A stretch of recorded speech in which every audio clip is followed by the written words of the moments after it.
So,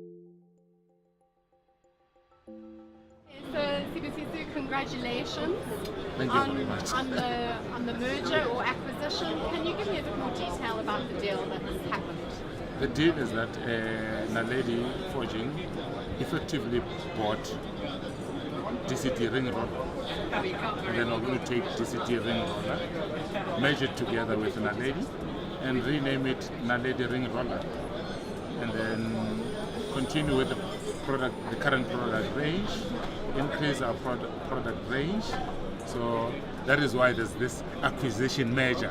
But effectively, that's the bottom line. 100% of it has been bought by Naledi Forging. So what is the position that now puts Naledi in? Let's take one step back. And effectively, do you know of any black-owned forging company in Africa? You don't. In the world? No. Oh, yes. Now, do you know the positioning of Ringroller in the tire business in the world? It's number third. It's third in the world. There is no other forging or what do you call it, a company similar to Ringroller in Africa, tire producing company.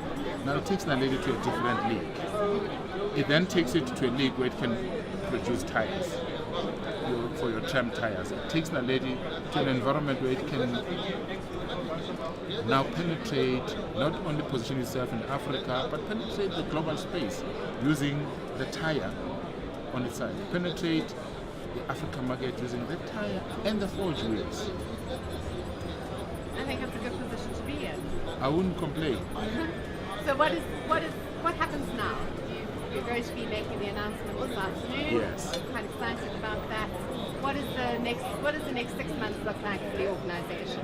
The next 6 months for an organization, more than anything else, let's be honest, in any acquisition or in any merger, there needs to be, to align our strategy, there needs to be the same level of thinking. Take one step back. When I acquired the founder, it had a different culture.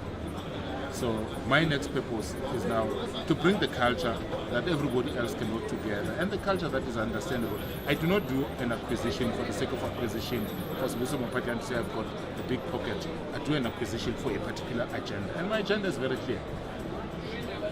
Whether people like to hear it or not, it's an agenda that I'm trying to promote both black and white youth in my company to work together and to have a positive spin-off to the country.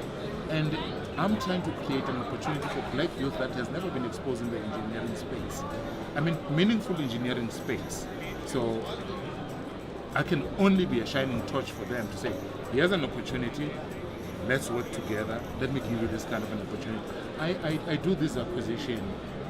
Yes, the entrepreneur in me kicks in, but I'm also doing this acquisition to give exposure to those that have never had the opportunity to do before. But once I've given exposure, I need them to move beyond the exposure of saying, okay, blacks have been given an exposure, start working with your counter youth. Maybe, who knows, maybe some years when I'm out, or when I've taken my shot left in this world, that little contribution of mine can contribute positive to this country, that the country of this youth can begin to recognize each other as the people of the country, not as black and white. So somewhere in my little corner, that's exactly what I'm doing. Somewhere in my little corner, when people say create employment, somewhere in my little corner, I'm conscious that I need to create employment. Don't have to shout about it, but create it, and it's got to be meaningful employment. That's the whole idea of this acquisition. So in the rail industry, does Sibusiso, the chairman, only have this aspect of the business, or are you involved in other aspects of the rail sector? You're forging. That's that on your rail. Here's your casting. All these parts of the foundry. Our foundry can do up to 9 tons. Effectively, our foundry can actually even do, for all I care, bogies. It's got the capability to do that.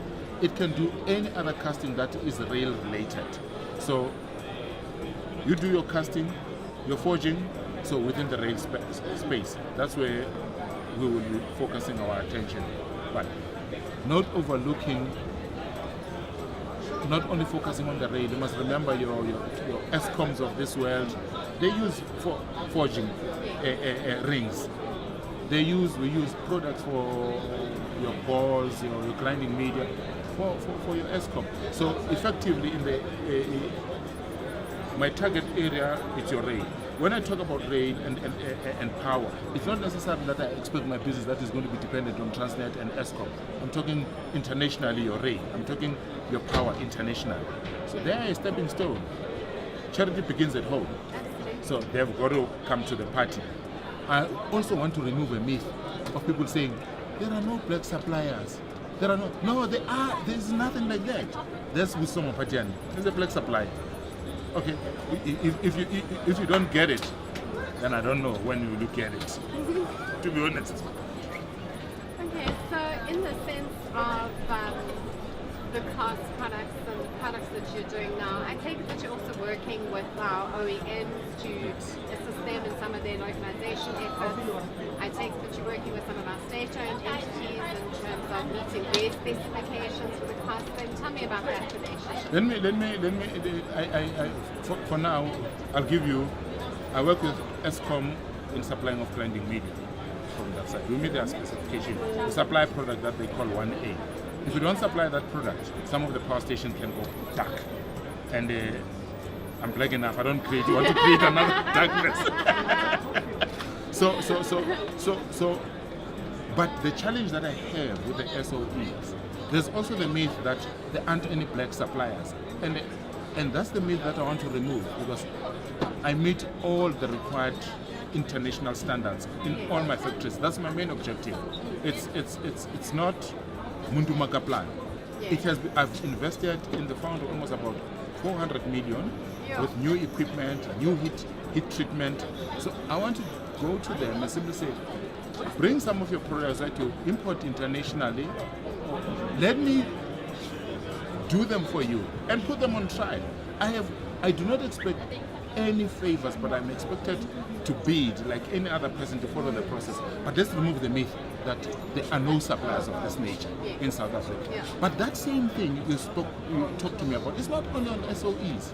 Our international companies themselves, they come in here, they get work, then they go out to the SOEs. There's no black suppliers of this magnitude.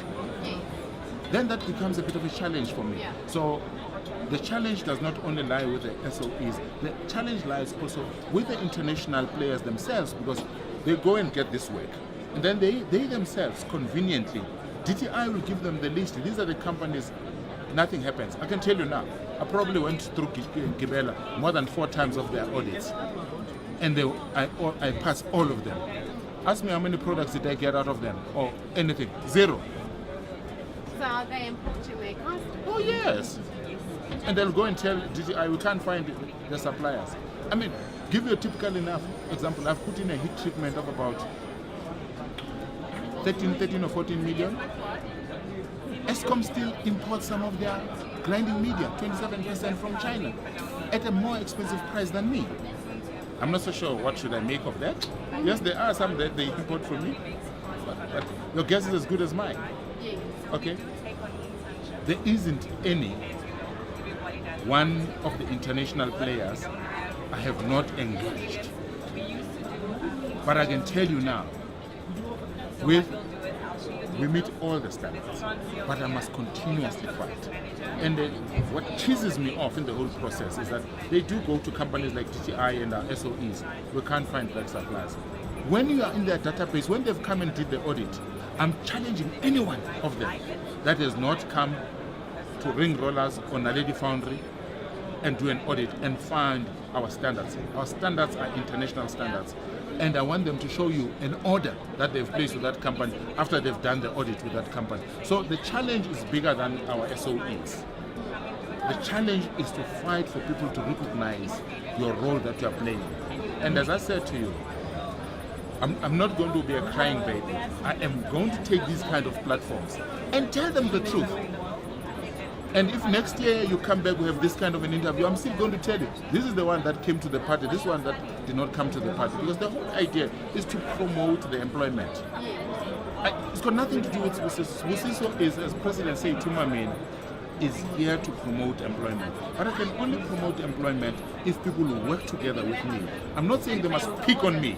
They must not pick on me. Stop placing orders internationally on the products that we can do locally. It's not acceptable. and I'm not going to shut up about it.